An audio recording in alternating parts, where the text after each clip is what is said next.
Sabi dito, and now these three remain: faith, hope, and love.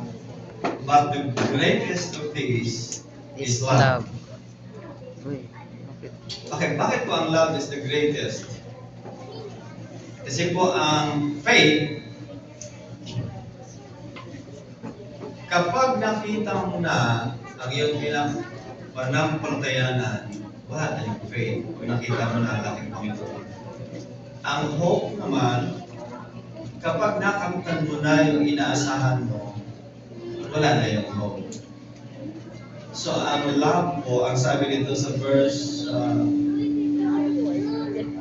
pakibaba lang konti. Ang love, ang sabi dito, never fades. So, ang lahat po naglalaho.